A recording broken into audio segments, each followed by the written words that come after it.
Gran Turismo 7 has just dropped an update, and this comes almost immediately after the latest Assetto Corsa EVO update that added 2 racing cars and a new track in Fuji Speedway. So is the Gran Turismo 7 update a response to Assetto Corsa EVO, and how should Gran Turismo fans feel about the content we're getting? Well, I'm going to open up here and you can see here's going to be a list of the content, and then I'm actually going to show you how good it is, and we're going to talk about what's missing, and obviously my opinion on the Gran Turismo versus Assetto Corsa EVO situation. So firstly, we're going to get BMW Z4, that's going to be in Brand Central and the used car dealership, which is interesting. I don't mind that, I quite like to drive Z4, pretty interesting car. And we're also getting the Mercedes-Benz Unimog Type 411. If you don't know what this is, it's like a kind of truck. So it's not a racing car in any way, which is... we're going to get onto it. And it's also being sold at the Legends car dealership, which I think is a little bit in salt of the wounds for people that want GT racing car, who want legendary racing cars in Gran Turismo 7. This is now going to be taking up a slot in the Legend car dealership. It's one less legendary car you can buy at a time, because whenever the Unimog is going to be in there. And also the Peugeot 205 GTI, which I think is a great classic Gran Turismo car. Obviously I drive Peugeot in real life. Here's where we start to get some of the issues. The next item in the update is a new colour selection has been added for the Mazda 3 Group 4. That will be a sponsored colour. That will be Mazda saying, hey, by the way, we've got a new livery colour that we need to add. Completely irrelevant in Gran Turismo, I'd say, because so many people are making liveries, incredible livery makers. So the fact that's high up is a big sign. I don't think in Assetto Corsa EVO, the latest update, you'd have something like that high up. Now, sneaking through here, we're getting Sophie added to Monza and one of the Sardinia layouts. I think this is an absolutely mad rollout. They need to roll this out to every track. Like, I don't know why it's not on every track. It's just annoying that it's being rolled out a little bit by little bit. I don't think it's an exciting feature. I don't think it warrants kind of being included in this way. They should be adding Sophie to every track, and they should be adding, importantly, mixed weather conditions, aka rain and everything in between, to every track. That's something that Assetto Corsa EVO does, and it adds a lot of playability to the game. I'd love to race in the rain at Monza. That would be insane. I'm quite old, so I remember in Gran Turismo Sport, if I remember, when Gran Turismo added rain to Spa, and it was insane, and it added a whole load of playability. Well, we need that in Gran Turismo 7, and we've got some World Circuit events that I'm not going to say no to. It's nice to have some curation about the new content that's been added, and the Peugeot collector's menu that I think personally is great, but I'm biased because I actually own a Peugeot, so that's great. And then we've got some engine swaps as well. That is an underrated feature in Gran Turismo 7. And some panning and some physics simulations. That's not as exciting as it sounds, because actually it's just about scapes really and stuff like that. And weirdly, some Thrustmaster T300 stuff, not the T598s, and a vibration effect that's been lowered for both the T300 and the Fanatec GT DD Pro Extreme. I wonder how Fanatec owners feel about that. So let's have a look at this legendary dealership. We're going to buy the Unimog, and look, Assetto Corsa EVO, in fact, I want to show you something very important. Assetto Corsa EVO is going after Gran Turismo 7 clearly, and the way it's doing it is in the circuit experiences. And I don't think Assetto Corsa EVO can match what Gran Turismo is doing here. If I go to any track here, like say Monza, and I go to the circuit experience, which I have a guide on how to get all of the credits. By the way, if you're watching this video and you haven't completed this, you should 100% complete it. You'll get loads of credits. I have guides for pretty much every circuit experience on the channel. Make sure to subscribe if you want to see more. This is what they're going for. Now you can see here in Gran Turismo, you get a leaderboard that's been reset recently, but you also get a demonstration lap. You get a ranking board in your friends, but also the top 10 stars with ghosts, I think normally that you can load, but not at the moment because I think they've just reset the leaderboard. And you have a clear indication of the actual circuit experience, where you're starting, where you're ending, what the corner is, and your previous record. None of the features I've just talked about are present in the Assetto Corsa EVO Driving Academy. So pretty clear to me that EVO is going after Gran Turismo 7. I think that comparison would be a lot more clear if EVO was already on PlayStation, which is not, but they intend it to be. But I don't think they can compete with Gran Turismo on that. Let's have a look at the cars though, because we've got the Lamborghini Huracan STO in Assetto Corsa EVO and the Lancia, whereas here we get the Unimog. So obviously I'm going to drive it. It says hot. You kind of got to buy it. These things seem funny. They seem like, oh, that's pretty cool. The Unimog, that's a good laugh. It happened with the Willys Jeep. It's happened with, you know, with the Alphard. To be fair, the Toyota Alphard Executive Lounge is actually quite a fun car to drive and tune. But let's see what we can do here in the Unimog. I'm also going to buy the other cars as well. So, right, here's the BMW, which I'm going to buy in Brand Central Z4, which is becoming a like classic car. I went to a classic car event, and there were actually lots of Z4s, which is really interesting. So I don't think it felt like a classic car at the time. So we've got the BMW there. That's what it looks like. That's how much it costs. And now we're going to go to the used car dealership, which has a secret feature, by the way, which I'm going to show you. So if you don't see this feature, you just need to complete some of the cafe menu books. But you see, I've got the car valuation service, so I can actually sell these cars. If I want to get money, I can sell them, and there's some sort of market they talk about. So there's a used Z4 here, and here is the Peugeot 205 GTI. So it's a very affordable update. You're not spending millions and millions of credits this time around. So I'd say pretty much everyone will be able to afford these cars, especially if you're subscribed to my channel and you've done all of the guides.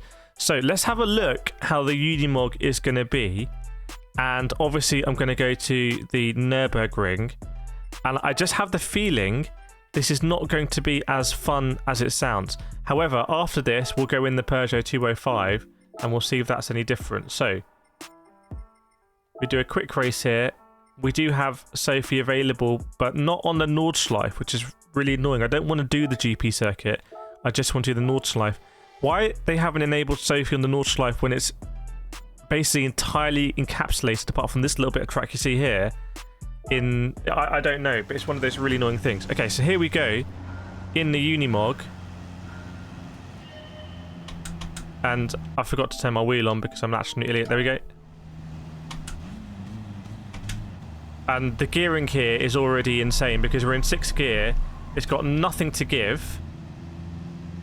And when I go down, it's going to rev. What's going to happen here? Is it going to rev out? Okay, so there's no more gears than 6. So this is a little bit of the... what's the other really... The other really annoying cars Gran Turismo do. So they're just not often that fun. Now, yes, I can tune it. I can tune the gearbox. And maybe I'm missing the whole point of this car here, which is really... Okay, this is a weird thing they've given us. It's authentic. And it's not suitable as a racing car in its stock form. So what I'm doing now, Gran Turismo never intended anyone to do. By the way, this is running on the PS5 Pro with ray tracing. That just makes everything really dark, normally. Although you can see that the rear tail lights are quite bright. When we go on this straight, we'll see what happens with the gearing. I mean, we are cruising at 44 miles an hour here, and my foot is absolutely through the floor. So let's see here, because we're going to the straight, what's going to happen if it's going to hit that limiter. So remember, Assetto Corsa EVO gave us a Lamborghini Huracan STO, one of the cars, well, the car that the Lamborghini Trofeo World Finals is based on, that I went to Jerez, and I saw a lot of motorsport, and I saw some incredible cars. We're running out of puff going up this hill. Oh my god, we're really running out of puff. Wow. We'll do one more straight, which is... That's weird. And then you... There's no point even thinking about other gears. What is going to happen down this straight? I mean... Is it a car just...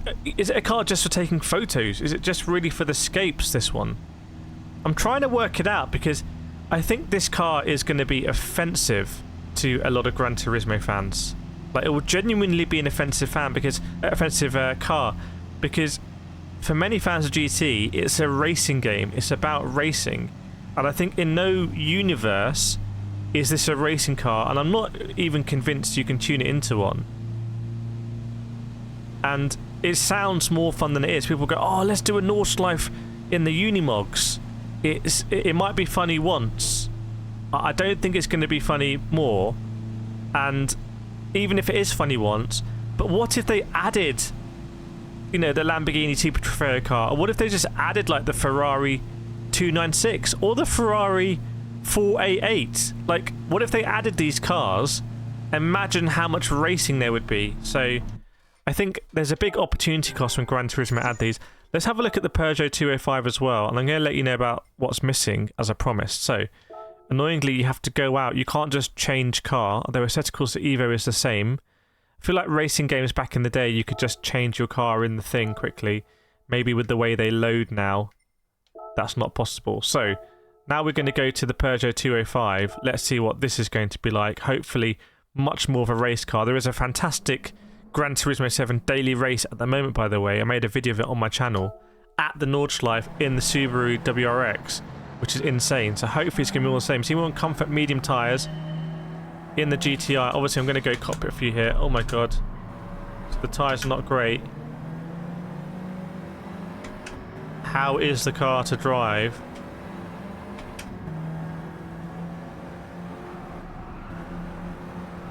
Go to third person actually, and I'll show you what the car's doing. For many people this is classic Gran Turismo, these sort of vehicles. Peugeot just naturally wants to go off-road. Oh my god. It doesn't feel like the most fun car to drive, but again that could be because of the tyres. Maybe on comfort softs this would be a bit better. But it's not the worst actually, I'm getting into it. It's very light and nimble. It's super, super, super light. There's no turbo on this. And one of the alluring things about Gran Turismo is that we can go and tweak the suspension. We can change the tyres. We can see, okay, what do we want better on this car? Do we want some sharper brakes? Do we want to make it a little bit more rigid? Do we want to add, you know, exhaust and do the engine tuning?